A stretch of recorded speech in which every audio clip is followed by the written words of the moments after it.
So, you've conquered the fear of giving feedback. You're ready to speak up. But here's the brutal truth. Good intentions do not equal good communication. We've all been there. You walk into the room intending to address a performance issue, but you get nervous. You water it down. You wrap it in a compliment sandwich because someone told you that's the best way to soften the blow. What some people sometimes call the shit sandwich. And the result? You walk away thinking, oh, phew, I told them. But they walk away thinking, great meeting. Oh, the boss thinks I'm doing fine. So why does this happen? It's not just bad habits, it's biology. Psychologist Bennett Murdoch defined this as the recency effect. The human brain prioritizes the last thing it heard.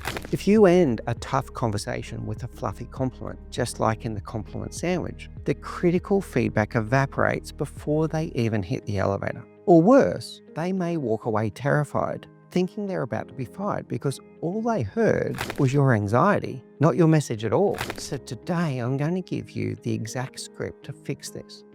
No fluff, no sandwiches, just a clean psychological framework that ensures you and your team member leave the room with the exact same understanding. Step 1 is the micro yes. Most feedback fails before you even state the problem because you launch straight into a monologue. The other person's brain goes into a defensive mode and the door slams shut. So you need to knock first. And we call this the micro yes. It's a simple question that asks for permission. For example, do you have 5 minutes to debrief that client call? Or can I share some observations with you? Would you be open to some feedback? I have some thoughts on the project that we're working on. Are you open to hearing them? When they say yes, their brain switches from defensive to receptive. The feedback is now invited into the room. Step 2 is the self-awareness check, using what we call calibration questions. Now, depending on the situation, you might not want to give your feedback yet. You might want to test their reality first.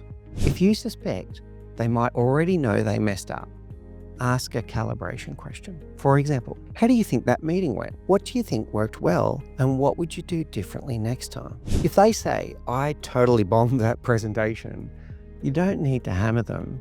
You can move straight into a more coaching approach. But if they say, oh, it was great, and you saw a disaster, well, now you need to be more direct. And that is where the SBI model comes in.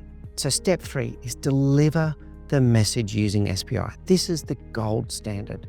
SBI stands for situation, behavior, impact. It strips away judgment and emotion and focuses on facts. Situation. Anchor them in the time and place. Don't say things like, you've been unprofessional lately. That's very vague. You say things like, in this morning's team meeting, you're putting it in the place and time so that their mind goes to the right area. B is behavior. Describe exactly what happened. Imagine a video camera recorded it. Don't say, you're rude. That's an opinion. You say things like, you interrupted Sarah 3 times while she was presenting her data. And finally, I is impact. This is the so what.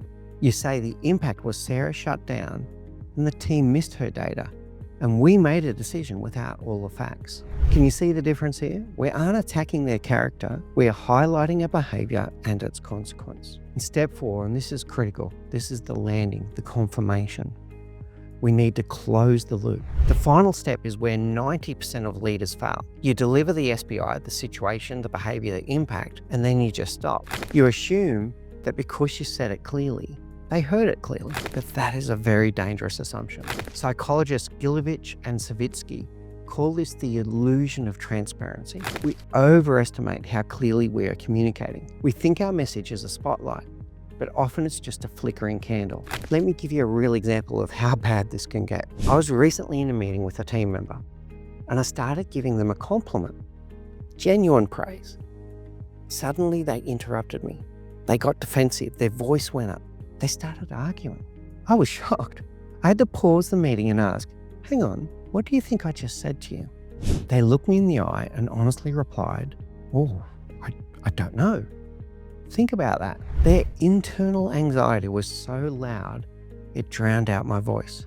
If people can misinterpret a compliment because of fear, imagine what they can do with constructive feedback. This is why you must ask a confirmatory question to close the loop. You have to pierce through that noise. And you can ask things like this. What are your key takeaways from this conversation? Or, just so we're on the same page, what if we agreed that you'd do differently next time? If they repeat it back to you correctly, you've done your job.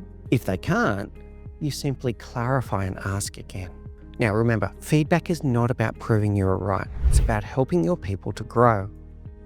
If you avoid it, or if you water it down, you are not being nice. You are robbing them of the opportunity to get better. So try the micro yes. Use the SBI framework and always close the loop.